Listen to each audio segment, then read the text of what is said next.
Selamat malam Bapak Ibu Saudara Jemaat GPIB Sejahtera Jakarta. Pada malam hari ini saya akan kembali mengajak kita bersama untuk melanjutkan mari membaca Alkitab yang terdapat di dalam kitab Wahyu pasal yang ke-11 sampai dengan pasal yang ke-12. Sebelum kita beristirahat bersama, marilah kita menyempatkan waktu untuk membaca Alkitab kita. Sebelum kita membacanya, mari kita berdoa. Tuhan Yesus yang baik, terima kasih karena Tuhan telah melindungi dalam setiap perjalanan kehidupan kami sampai malam hari ini ya Tuhan. Dan tiba saatnya kami akan membaca dan mendengarkan pembacaan Alkitab. Kiranya Tuhan melindungi, curahkan Roh Kudus atas kami agar kami mampu berkonsentrasi dalam membaca Alkitab pada malam hari ini. Di dalam nama Tuhan Yesus kami berdoa. Amin. Kitab Wahyu pasal yang ke-11 sampai dengan pasal yang ke-12 saya akan membacakannya bagi kita semua, dan saya akan membaca dalam versi terjemahan Alkitab yang kedua. Wahyu pasal yang ke-11 sampai dengan pasal yang ke-12 yang mengatakan, kemudian diberikanlah kepadaku sebatang bulu seperti tongkat pengukur dengan kata-kata berikut, bangunlah dan ukurlah bait suci Allah, mesbah dan mereka yang beribadah di dalamnya. Namun, kecualikan halaman bait suci yang di sebelah luar. Janganlah engkau mengukurnya, karena ia telah diberikan kepada bangsa-bangsa lain dan mereka akan menginjak-injak kota suci selama 42 bulan. Aku akan memberi tugas kepada 2 saksiku supaya mereka bernubuat sambil berkain kabung 1260 hari lamanya. Merekalah kedua pohon zaitun dan kedua kaki pelita yang berdiri di hadapan Tuhan semesta alam. Jikalau ada orang yang hendak menyakiti mereka, keluarlah api dari mulut mereka, menghanguskan semua musuh mereka. Jikalau ada orang yang hendak menyakiti mereka, orang itu harus mati secara demikian. Mereka mempunyai kuasa menutup langit supaya jangan turun hujan selama mereka bernubuat. Mereka mempunyai kuasa atas segala air untuk mengubahnya menjadi darah dan untuk memukul bumi dengan segala jenis malapetaka setiap kali mereka menghendakinya. Bila mana mereka telah menyelesaikan saksian mereka, binatang yang muncul dari jurang maut akan memerangi mereka, mengalahkan dan membunuh mereka. Mayat mereka akan terletak di jalan raya kota besar yang secara simbolis disebut Sodom dan Mesir, tempat Tuhan mereka juga disalibkan. Orang-orang dari segala bangsa, suku, bahasa, dan umat melihat mayat mereka selama 3,5 hari, dan orang-orang itu tidak memperbolehkan mayat mereka dikuburkan. Mereka yang tinggal di bumi bergembira atas mereka itu dan berpesta dan saling mengirim hadiah, karena kedua nabi itu telah merupakan siksaan bagi semua orang yang tinggal di bumi. 3,5 hari kemudian masuklah roh kehidupan dari Allah ke dalam mereka, sehingga mereka bangkit, dan semua orang yang melihat mereka menjadi sangat takut. Lalu kedua nabi itu mendengar suatu suara yang nyaring dari surga berkata kepada mereka, naiklah kemari. Lalu naiklah mereka ke surga, diselubungi awan, disaksikan oleh musuh-musuh mereka. Pada saat itu terjadilah gempa bumi yang dahsyat, dan 1/10 bagian dari kota itu roboh, dan 7.000 orang mati oleh gempa itu, dan orang-orang lain sangat ketakutan, lalu memuliakan Allah yang di sorga.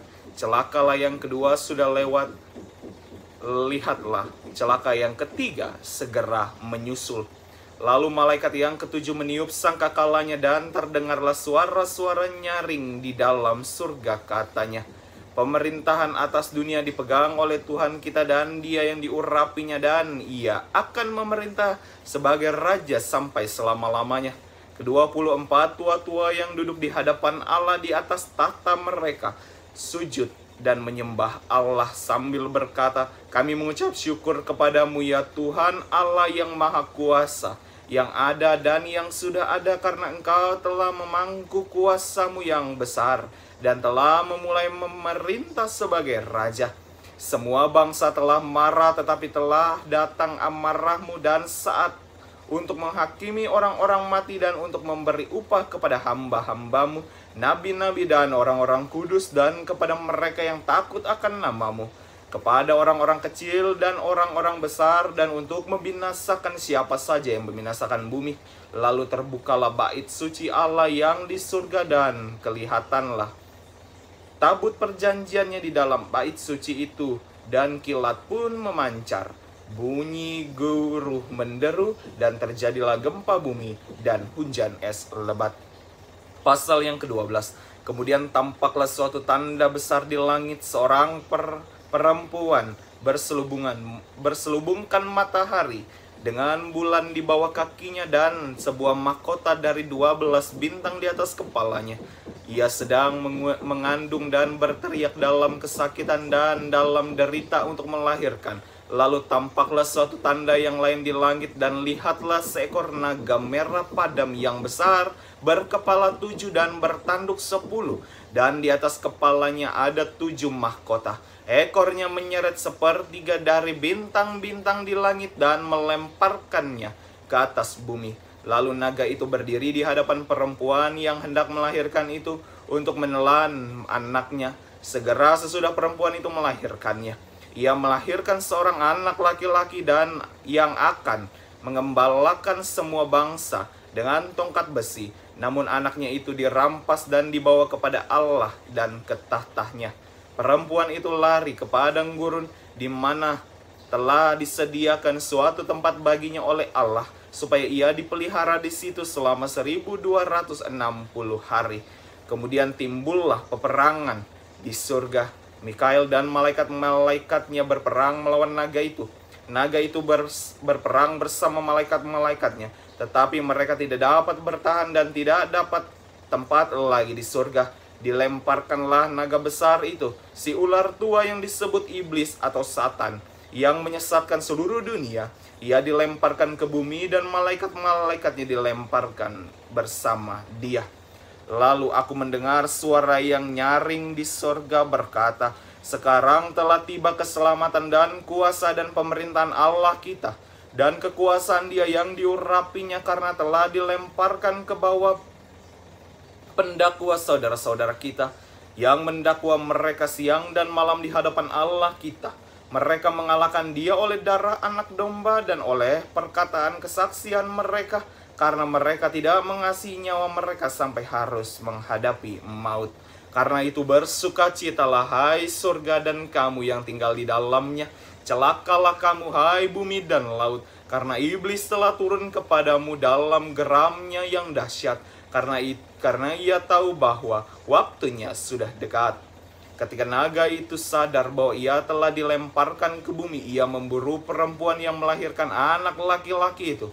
Kepada perempuan itu diberikan kedua sayap dari burung nasar yang besar, supaya ia terbang ke tempatnya di padang gurun, tempat ia dipelihara jauh dari tempat ular itu selama 1 masa dan 2 masa dan setengah masa. Lalu ular itu menyemburkan dari mulutnya air sebesar sungai ke arah perempuan itu, supaya ia dihanyutkan sungai itu. Namun bumi menolong perempuan itu. Ia membuka mulutnya dan menelan sungai yang disemburkan naga itu dari mulutnya. Naga itu pun marah kepada perempuan itu, lalu pergi memerangi keturunannya yang lain yang menuruti hukum-hukum Allah dan memiliki kesaksian Yesus. Lalu naga itu berdiri di pantai laut. Demikianlah pembacaan firman Tuhan. Bapak, Ibu, Saudara, mari kita berdoa. Terima kasih Tuhan Yesus, karena pada malam hari ini kami telah menyelesaikan pembacaan Alkitab kami. Berkati kami selalu ya Tuhan. Semoga apa yang kami baca dapat menjadi pedoman dalam setiap kehidupan kami. Malam telah menjadi bagian kami. Tiba saatnya kami akan beristirahat. Kiranya Tuhan memberkati kami. Curahkan Roh Kudus-Mu, memimpin dan membimbing kami dalam istirahatan kami. Semoga kami bisa bangun besok pagi juga dengan keadaan selamat dan melihat bahwa luar biasa kasih penyertaan Tuhan dalam kehidupan kami. Di dalam nama Tuhan Yesus kami berdoa. Amin. Selamat malam Bapak Ibu Saudara, selamat beristirahat. Tuhan Yesus memberkati.